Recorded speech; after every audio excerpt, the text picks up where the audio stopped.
Fact number 1, RRR यानी कि rise roar revolt, SS Rajamouli की एक ऐसी फिल्म जो हर दिन बॉक्स ऑफिस पर इतिहास रच रही है। और इसकी सबसे बड़ी वजह यह है कि यह फिल्म भी कश्मीर फाइल्स की तरह इतिहास की सच्ची घटना पर आधारित है। यह कहानी है भारत के महान स्वतंत्रता सेनानी अल्लूरी सीता रामाराजू और कोमा राम भीम जी की, जिन्होंने अपने देश की रक्षा और स्वतंत्रता के लिए अंग्रेजों और हैदराबाद के निजाम से लड़ते हुए अपने प्राण त्याग दिए। इस फिल्म को बनाने में 400 करोड़ रुपए लगे हैं, जिससे अंदाजा लगाया जा सकता है कि हमारे स्वतंत्रता सेनानियों की कहानी दिखाने के लिए राजामौली जी ने कितनी मेहनत की है। और यह जरूरी भी था, क्योंकि आदिवासी समाज से ताल्लुक रखने वाले ये दोनों स्वतंत्रता सेनानी इतिहास के पन्नों में दबे हुए थे। गाइस, राजामौली जी पहले ऐसे डायरेक्टर हैं जिन्होंने स्वतंत्रता सेनानियों को दिखाने के लिए 400 करोड़ रुपए लगा दिए। उनकी सोच को हम दिल से सलाम करते हैं। फैक्ट नंबर 2, दोस्तों, अगर आपसे पूछा जाए कि दुनिया में सबसे अमीर शख्स कौन है, तो आपकी जुबान पर सबसे पहला नाम आएगा एलन मस्क का, क्योंकि दुनिया की तमाम रिपोर्ट यही मानती है।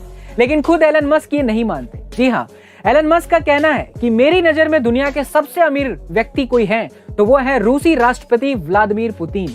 ये सिर्फ एलन मस्क नहीं कह रहे, बल्कि अमेरिकन गवर्नमेंट भी यही बात मानती है कि पुतिन का रशिया में 20 साल से सत्ता में होना और लगातार उनकी संपत्ति को छुपाया जाना, ये साफ तौर पर इशारा करता है कि वो दुनिया के सबसे अमीर व्यक्ति हैं।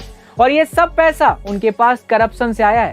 बहरहाल उसमें दो चीजें हैं, या तो अमेरिका और एलन मस्क का ये स्टेटमेंट रसिया की जनता को पुतिन के खिलाफ भड़काए जाने के लिए है, या तो फिर सच में पुतिन दुनिया के सबसे अमीर इंसान है। दोस्तों, आपका क्या ख्याल है इस बारे में, हमें कमेंट सेक्शन में लिखना मत भूलिएगा।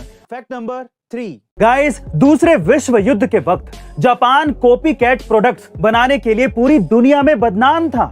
और तब मोटिया अकियो नाम के एक जापानी शख्स ने जापान में सोनी कंपनी की स्थापना की। उनके लिए सोनी सिर्फ एक बिजनेस कंपनी ही नहीं थी, बल्कि एक मिशन था, जिसमें वो चाहते थे कि जापान को पूरी दुनिया में एक क्वालिटी प्रोडक्ट बनाने वाले देश का रुतबा मिले।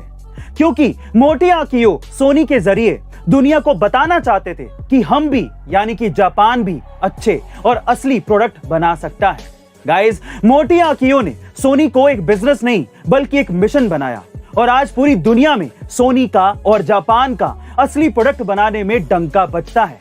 गाइस, आपका इसके बारे में क्या ख्याल है, कमेंट सेक्शन में जरूर लिखिएगा। फैक्ट नंबर 4, गाइस, वो कहते हैं ना कि आम लोगों की तरह जिंदगी को काटना बेहद आसान है, पर कुछ अलग करने की राह बनाना सबसे मुश्किल।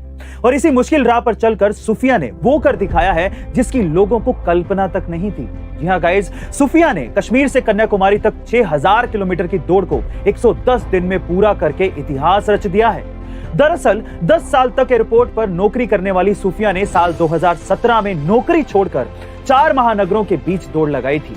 यही नहीं, मनाली से लेह तक करीब 480 किलोमीटर के रास्ते को भी 7 दिनों में पार कर चुकी हैं, और इसीलिए उन्हें अल्ट्रा रनर कहा जाता है। गाइस, सूफिया का कहना है कि मुश्किलें सिर्फ दिमाग में होती हैं, और आप अपने दृढ़ निश्चय से इन पर जीत हासिल कर सकते हैं। इसीलिए आप तय कीजिए कि आपको क्या करना है, वो आप कर दिखाएंगे। फैक्ट नंबर 5, दोस्तों, वो कहते हैं ना कि age is just a number. इसे सही मायने में किसी ने साबित कर दिया है। जब से रूस ने यूक्रेन पर हमला किया है, दुनिया इस देश के साथ एकजुटता से खड़ी हुई है।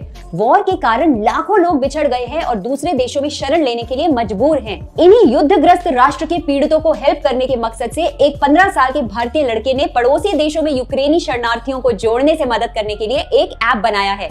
इस बच्चे का नाम तेजस रविशंकर है। तेजस दरअसल एक सॉफ्टवेयर डेवलपर है और उसने महज 2 हफ्तों में ऐप तैयार कर लिया। तेजस ने गुरुवार को गूगल प्ले स्टोर पर ऐप का लिंक ट्वीट किया और लिखा, रिफ्यूज की शुरुआत यूक्रेन में अपने घरों से विस्थापित लोगों की मदद करने के लिए। रिफ्यूज वह जगह है जहां हेल्प करने की भावना वाले व्यक्ति उन लोगों से जुड़ते हैं जिन्हें सहायता की आवश्यकता होती है। कृपया आप लोग भी इन शब्दों को वायरल करने के लिए रीट्वीट करें और ऐसे ही अमेजिंग वीडियोस के लिए लाइक, शेयर, सब्सक्राइब करना ना भूलें।